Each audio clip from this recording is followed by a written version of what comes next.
The day I inherited my late husband's company, I fired the manager his mother handpicked. I didn't wait a week. I didn't wait for the funeral flowers to wilt on the dining room table. I did it the same afternoon the will was read, sitting in my black dress in Patricia Voss's office, my hands still smelling faintly of the hospital hand sanitizer I'd used every day for the last 11 months. Patricia had been Julian's longtime corporate and estate attorney, a woman who'd drafted every version of his will since he was 26 years old, and who now sat across from me looking at me over her glasses the way she always did when she thought I was making a decision out of grief rather than judgment. "Effective immediately," I told her. "Roland Combs is terminated. Have security walk him out before 5. "Nora, you buried your husband 9 days ago. Are you sure this can't wait?" It couldn't. And what she didn't know yet was that I'd been building toward this moment for almost 2 months. My name is Eleanor Whitfield Nora, to anyone who's known me longer than 5 minutes. I'm 37 years old, and until 9 days ago, I was married to Julian Whitfield, the man who took the manufacturing company his father founded and transformed it from a modest regional operation into one of the Midwest's most respected suppliers of aerospace-grade steel components. His father, Edmund Whitfield, had started Ashford Precision Manufacturing in 1991 with 4 employees and 1 leased crane. When Edmund died, Julian was 26, and he inherited the company outright and spent the next decade turning it into something far larger than his father had ever imagined. I fell in love with Julian at a suppliers conference in Chicago 11 years ago, back when I was a junior contracts attorney, and he was a 31-year-old CEO who still ate lunch standing up at the loading dock so he could talk to his machinists. We married 2 years later. His mother, Margaret Whitfield, did not attend the wedding rehearsal dinner because, in her words, she had concerns about the timeline. Margaret had concerns about most things involving me. She'd never held a formal title at Ashford, but she'd spent 30 years cultivating relationships with board members, vendors, and long-tenured employees until she functioned as a kind of shadow chairwoman nobody had elected. When Julian was diagnosed with pancreatic cancer 14 months ago, everything changed. He tried to keep working through the first rounds of treatment, and that's when Margaret made her move. "Julian needs to focus on getting better," she told me over the phone. "The company needs someone steady at the operations level. I know just the man." That man was Roland Combs, a former colleague of Margaret's late husband, a smooth-talking operations consultant who'd bounced between manufacturing firms for a decade, never staying anywhere longer than 3 years. I raised concerns. Julian, exhausted and scared, overruled me. "She's trying to help Nora. Let her help." I stopped fighting, and I focused on hospital rooms and medication schedules instead. That was my mistake, but not one I let stand for long. 8 months into Roland's tenure, small things started catching my attention. A shipping delay that made no sense given our contracts. A vendor invoice that looked inflated when I glanced at it over Julian's shoulder one night. I said nothing to Julian, he was too sick, and I didn't want to hand him one more fight he had no strength for. Instead, 6 weeks before he died, I quietly hired a forensic accountant named Diane Ruiz, paying her retainer from my personal savings so nothing would trace back through company accounts. I never told Julian. I told myself I was protecting him. Looking back, I think I was also protecting myself from finding out I was right. The week before he died, Julian grew lucid for a few hours after a medication adjustment. He held my hand and told me something I've turned over in my mind every day since. "I should have listened to you about Roland," he said, quieter than I'd ever heard him. "Whatever happens with the company, I trust you, not my mother, you. Promise me you'll protect what my father built." I promised. I didn't tell him what Diane had already started finding because I didn't want his last clear days poisoned by betrayal he could no longer act on. Julian died 6 days later on a Tuesday morning with sunlight coming through the hospital window and my hand in his. At an emergency board meeting held the day the estate documents were confirmed, the board at Patricia's recommendation, and with my 65% controlling stake as majority voting shareholder, appointed me interim executive chair and acting CEO, giving me full authority over senior leadership decisions while the estate finalized. 3 days after the funeral, Patricia handed me an internal audit that confirmed with company records everything Diane had already started uncovering on her own. I opened the folder, and for the first time since Julian's diagnosis, I felt something other than grief. I felt cold, focused fury. The internal audit covered 14 months of procurement records, vendor contracts, and shipping manifests, all approved under Roland Combs's signature during the exact window Julian had been too sick to review them closely. The pattern was almost elegant in its simplicity. Roland had redirected nearly 60% of our steel sourcing away from 2 longtime suppliers we'd worked with for over a decade and shifted it to a company called Meridian Alloy Solutions at prices running 12 to 15% above market rate. Meridian's registered agent was a corporate attorney whose other listed client was Margaret Whitfield's family trust. A logistics contract worth nearly $600,000 annually had gone without competitive bidding to a trucking company called Cardinal Freight Partners, incorporated the same month Roland joined Ashford, its listed office address, a UPS mailbox store in Findlay, Ohio. For 6 weeks before Julian died, Diane and I had met twice a week at a diner off Route 25, always with printouts instead of traceable emails. What she found, piece by piece, painted a picture I hadn't wanted to see while Julian was alive to be hurt by it. Roland hadn't acted alone. He'd installed 9 of his own associates across procurement, logistics, and quality assurance, each loyal to him rather than to Ashford. Together, they'd steered an estimated $2.3 million in inflated contracts and phantom consulting fees toward companies with financial ties back to Margaret's trust or Roland's own shell entities. Diane also traced something more specific. Meridian Alloy had been paying quarterly consulting distributions into an investment LLC in which Margaret's family trust held a beneficial interest. That was the piece that turned suspicion into certainty. I confronted none of it directly while Julian was alive. I told myself I was protecting him from stress he couldn't survive. If I'm honest, some of it was simpler than that. I was scared that if I pushed too hard against Margaret, Julian in his weakened state would side with her the way he had before. So I waited, letting Diane's investigation run quietly in the background, while I spent my days at his bedside carrying knowledge I couldn't yet act on. 9 days after the funeral, sitting in Patricia's office with the board's authorization confirmed, and Diane's full report finally complete, signed and supported by sworn declarations, I made the call.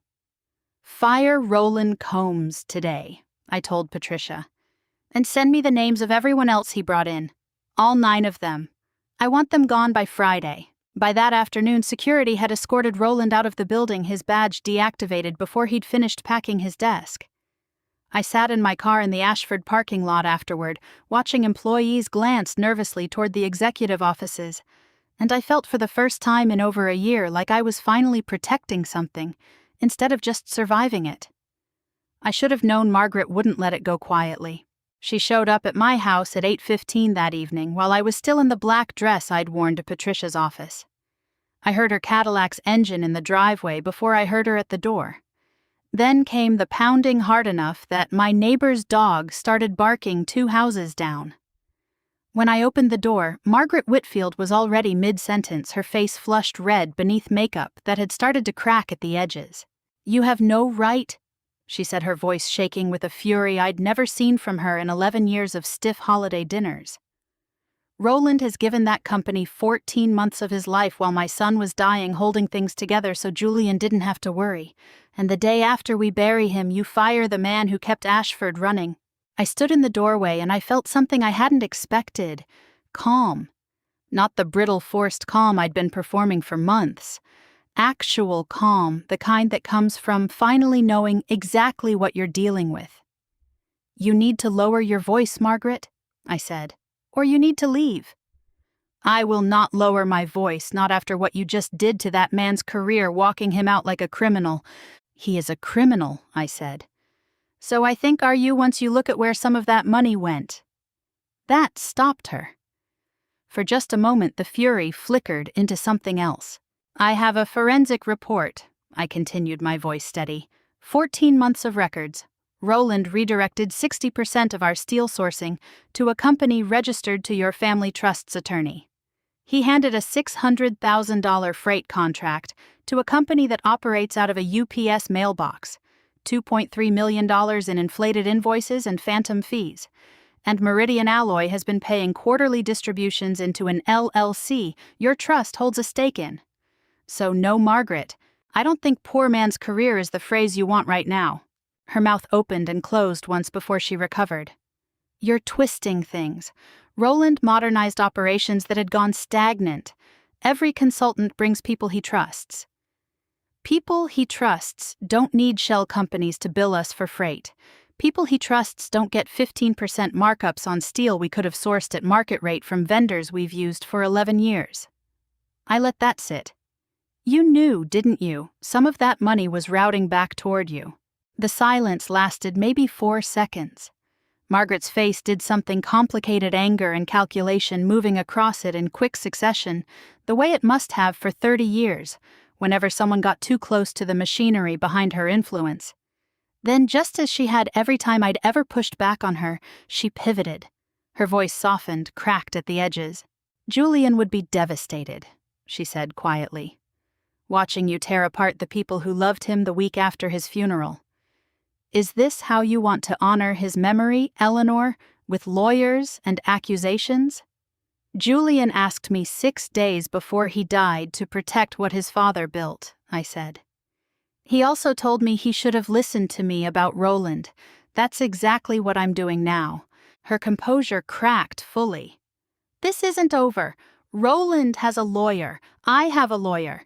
You have no idea what kind of fight you've just started. I have every idea, I said. I've spent 6 weeks preparing for it. If Roland wants to contest his termination, my legal team will introduce the forensic report as evidence, and it becomes public record along with every name and dollar amount attached to it. That includes yours, Margaret, if the LLC filing is right about where that money ended up. So before you threaten me with lawyers, you might want to ask yours what happens to a trust implicated in a fraud investigation. For the first time in 11 years, Margaret Whitfield had nothing to say. You need to leave my property, I told her. She stood on my porch a moment longer, her jaw working some final threat dying somewhere behind her teeth, before she turned and drove away into the dark without another word. I closed the door, locked it, and finally sat down at my kitchen table. Roland filed a wrongful termination claim 11 days later. His attorney withdrew it within 3 weeks after reviewing the forensic report Patricia's office shared during pre-litigation document exchange. The same report that made clear any further legal action risked a referral to the Ohio Attorney General's Office for fraud investigation. Within 2 months, Roland had relocated to Indianapolis, reportedly trying to rebuild his consulting business under a slightly different name. The 9 associates he'd installed left in staggered waves over 6 weeks, some resigning before they could be formally terminated. Cardinal Freight Partners dissolved its registration in April. Meridian Alloy quietly changed its registered agent the same month. Julian's company, now under my controlling ownership and full operational authority, spent the summer rebuilding.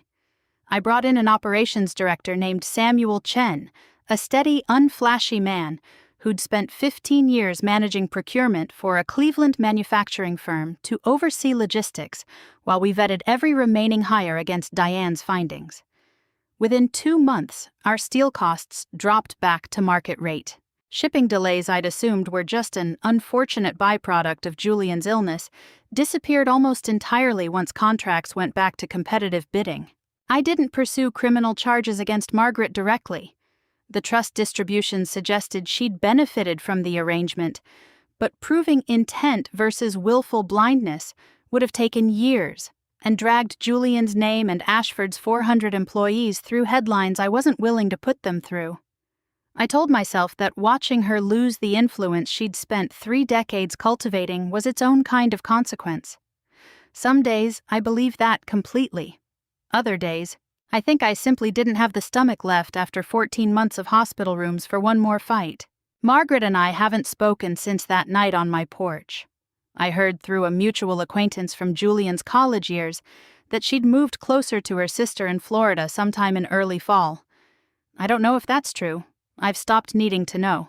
6 months after Julian's funeral, Ashford Precision Manufacturing posted its strongest quarterly earnings in company history, not because I'm particularly brilliant at running a steel fabrication business, but because for the first time in over a year, every dollar moving through that company was going exactly where it was supposed to go to people who'd actually earned their place there.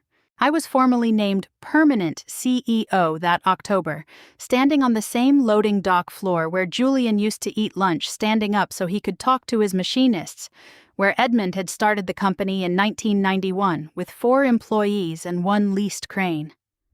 I wore a charcoal blazer that day, not black.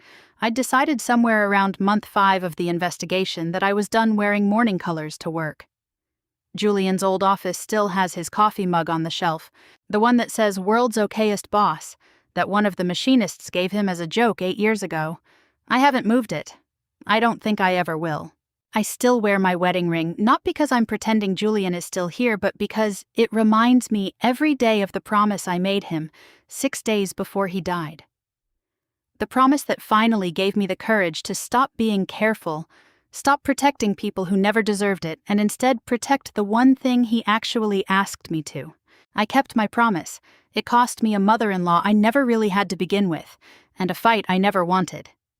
But standing on that loading dock floor in October, watching 400 employees applaud the future of a company they'd helped build, I understood for the first time since the diagnosis 14 months earlier what it felt like to finally have something worth protecting, and to have protected it well.